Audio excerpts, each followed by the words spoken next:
Okay, మీరు కాళేశ్వరం అన్నారు కాబట్టి నేషనల్ డ్యామ్ సేఫ్టీ అథారిటీ ఇచ్చిన నివేదిక పైన ఎన్డీఎస్ఏ రిపోర్టు కాదది, అది ఎన్డీఏ రిపోర్ట్. ఎట్లా అంటారా? నేను అడుగుతా ఉన్నాను, మీరు ఆలోచించండి. ఎస్ఎల్బీసీ టన్నల్ కూలిపోయింది, ఎక్కడుంది ఎన్డీఎస్ఏ? రాదు.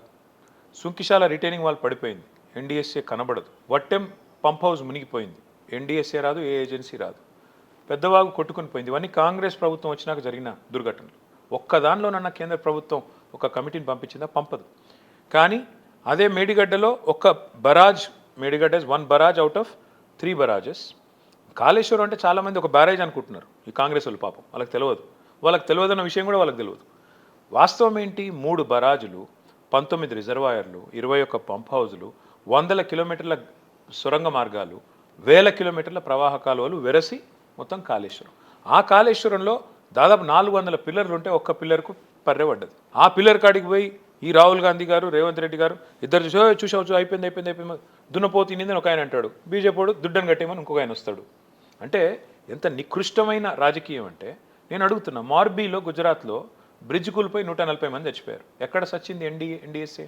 బీహార్లో రోజుకో బ్రిడ్జ్ కూలుతోంది, పోయాడేవాడని ఎన్డీఎస్ఏ వాడు. అందుకే అంటున్నది ఎన్డీఏ రిపోర్టు కేవలం బీఆర్ఎస్ అప్రతిష్ట పాలు చేయడానికి. కాంగ్రెస్ అండ్ బీజేపీ కలిసిపోయాయంటారు. మీకు ఏమైనా అనుమానం ఉందా? ఎందుకు అనుమానం ఉందా అని అడుగుతున్నా అంటే, మీరు ఆలోచించండి. సరిగ్గా ఏప్రిల్ 2024 నరేంద్ర మోడీ గారు తెలంగాణలో ఎన్నికల ప్రచారానికి వచ్చారు. ఏం చెప్పారు ఆ రోజు?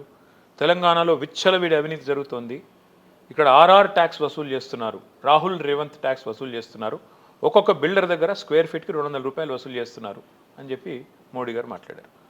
ప్రధానమంత్రి స్థాయిలో అంత తీవ్రమైన ఆరోపణ ఒక ప్రభుత్వం ఇది చేసి సంవత్సరం అయిపోయింది, ఎందుకు ఒక్క యాక్షన్ తీసుకోరు?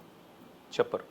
మొన్న ఇప్పుడు మీరు సెంట్రల్ యూనివర్సిటీ గురించి మాట్లాడారు కదా, సెంట్రల్ యూనివర్సిటీ భూముల విషయంలో సుప్రీంకోర్టు అపాయింట్ చేసిన కేంద్ర సాధికార కమిటీ, సెంట్రల్ ఎంపవర్డ్ కమిటీ రిపోర్ట్లో స్పష్టంగా ఇచ్చింది డైరెక్షన్. ఏమని? ఒక ఫైనాన్షియల్ ఫ్రాడ్ జరిగింది ఇక్కడ, దాన్ని విచారించడానికి ఒక స్పెషలైజ్డ్ ఇన్వెస్టిగేటివ్ ఏజెన్సీని వేయండి అన్నారు. ఇంతవరకు మోడీ గారు మాట్లాడరు. పొంగులేటి శ్రీనివాసరెడ్డి గారి ఇంటి మీద ఈడీ రైడ్ అవుతుంది, 6 నెలలు అయింది. ఇటు ఈడీ మాట్లాడదు, అటు పొంగులేటి మాట్లాడాడు. తర్వాత అదానీ గారితో రహస్య సమావేశం ఐటీసీ కోహినూర్లో జరుగుతుంది. అమృత్ అనేది కేంద్ర ప్రభుత్వ పథకం. ఆ పథకంలో 2 కోట్ల లాభాలు ఆర్జిస్తున్న రేవంత్ రెడ్డి గారి బావమరిది కంపెనీ, సృజన్ రెడ్డి గారి కంపెనీకి 1137 కోట్ల వరకు ఏ అర్హత లేకపోయినా ఇచ్చారు అక్రమంగా. నేను మొత్తం ఆధారాలతో సహాయాలు కేంద్ర ప్రభుత్వానికి ఇచ్చాను. ఇచ్చి కూడా 6 నెలలు అయింది, ఉలుకు లేదు పలుకు లేదు. మరి ఎవరెవరితో అంటగాగుతున్నారో మీరు చెప్పండి. మా నాయకులేమో జైల్లోకి పోవాలి, ఏదో ఆరోపణ పెట్టి ఏదో కేసు పెట్టి పంపించేయాలి. కానీ అదే కాంగ్రెస్ వాళ్ళు ఎవరు జైలుకు పోరు, వాళ్ళ మీద ఒక్క విచారణ జరగదు.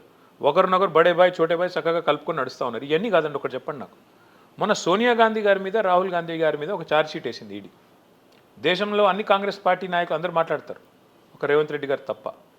ఎందుకు? ఏం జరుగుతూ ఉంది మీ అంచనా? ఇద్దరూ ఒక అండర్స్టాండింగ్లో ముందు బీఆర్ఎస్ను ఫినిష్ చేద్దాం, తెలంగాణకు గొంతు లేకుండా చేస్తే ఇద్దరం కాంగ్రెస్ బీజేపీ మా ఇద్దరం ఫుట్బాల్ ఆడుకోవచ్చు అనేది వాళ్ళ ఆలోచన.